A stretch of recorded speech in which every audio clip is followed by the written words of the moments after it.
Educational एक्सपोर आउ एक नुआ भिडियो रे आपण मानकु स्वागत।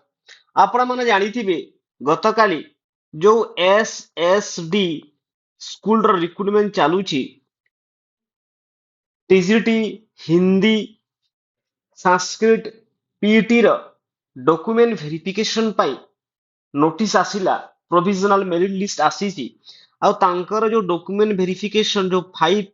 डिसेंबर रु आरंभ हेबाकु जाउची ना कोउठी जो रेस्पेक्टिव डिस्ट्रिक्ट रो जो कलेक्टर ऑफिस अछि सेठी तांकर डॉक्यूमेंट वेरिफिकेशन हेबो। तो ये जो डॉक्यूमेंट वेरिफिकेशन रे तांकु को डॉक्यूमेंट्स रिक्वायर्ड करूची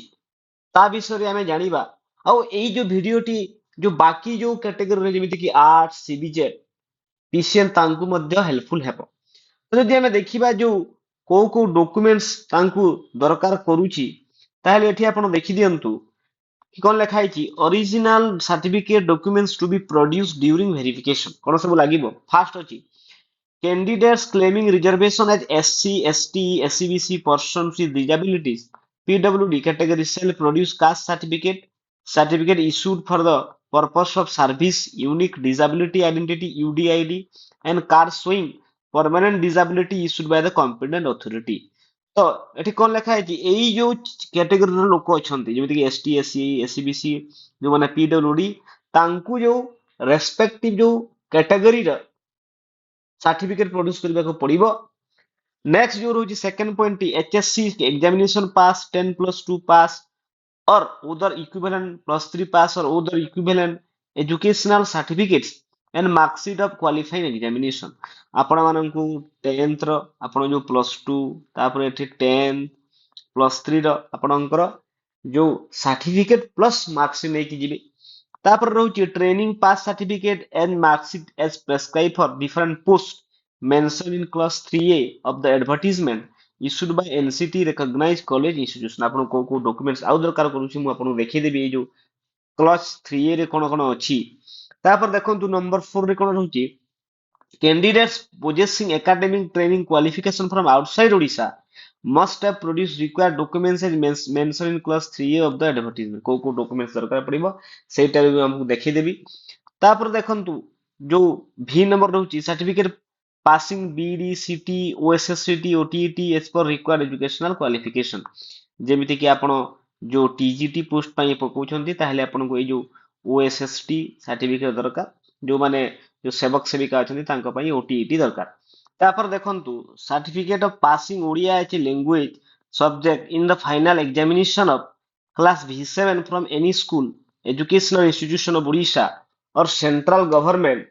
और passing test in Odia language in middle school standard examination conducted by the school and mass education department Odisha। एटा जो माने हमर जो HSC board Odisha high school रे पाठ पढिचंती कि +2 करिसंती तांको पई किछि असुविधा नै। जो माने सीबीएसई बोर्ड पिला जे माने ओडिया पढि नांती ता से माने एई जो डॉक्यूमेंट्स प्रोड्यूस करिवे। तापर देखंतु discharge certificate identity card document in support of service rendered in defense services in case of ex-serviceman and undertaking to the effect that the person claiming benefit under ex-serviceman has not got any employment under the state government utilizing the benefit of under ex-serviceman। जो माने ex-serviceman अछन तांकर ए सब documents देबे। जो माने sports category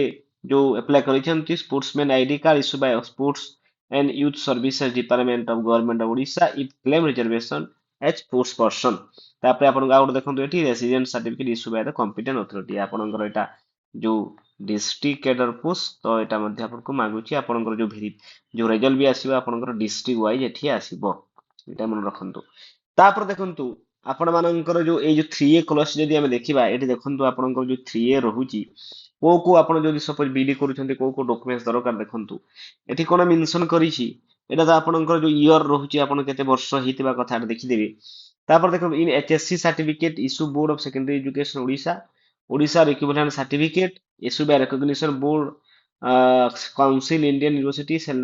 shall only be accepted। the educational qualification of the candidates for the post shall be mentioned below जोटा कि आपण कोन कोन दरकार देखंतु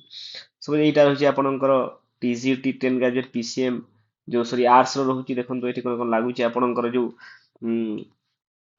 केते परसेंट मार्क थिबा कथा एठी देछि देखंतु जो 45% आपनकर एसटीएस वालंकर मिनिमम 50 थिबा कथा आपनकर जो रहुचंती जनरल कैटेगरी पिला एठी आपण कोन लाଗୁଛି 4 इयर्स सब बीडी करिसेंती तार integrated BEd NCT cognition university रु देबे तापर देखंतु एठी आपनकर जो सब्जेक्ट जो इलेक्टिव सब्जेक्ट रहुतबा कथा एठी देदी सीटा देखि देबे पी एरा पीसीएम सीबीजेड रो दउछि एटा मध्ये देखि देबे तापर देखंतु एठी सीबीजेड पीसीएम रहुछि राति देखि देबे स्कूल सब्जेक्ट मध्ये टिके देखि देबे आ एठी हिंदी टीचर देखंतु एटा मध्ये देखि देबे आपण हिंदी टीचर आ तापर जे देखिबा हम हिंदी टीचर परे एठी आपण मानकर रहुछि जो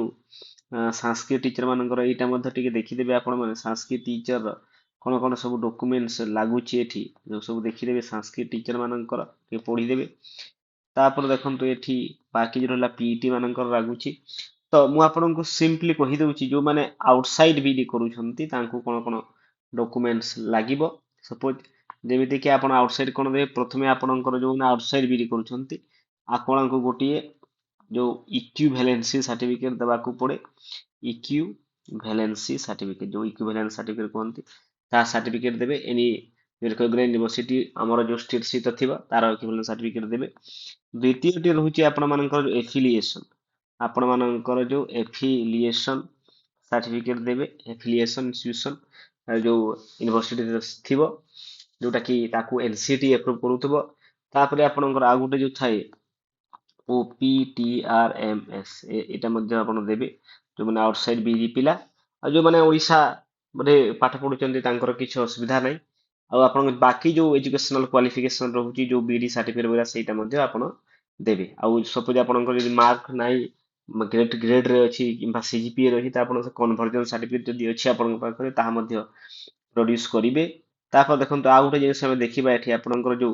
डॉक्यूमेंट वेरिफिकेशन केमिति होउची यदि हम एठी देखिबा आपण देखि नियंतु कि जो डॉक्यूमेंट वेरिफिकेशन होउची आपणकर 125% पिला को रखा जाईची आ एथिरु जो केते पिला 25% पिला कटि जिवे आपणकर जने फाइनल मेरिट लिस्ट आसीबो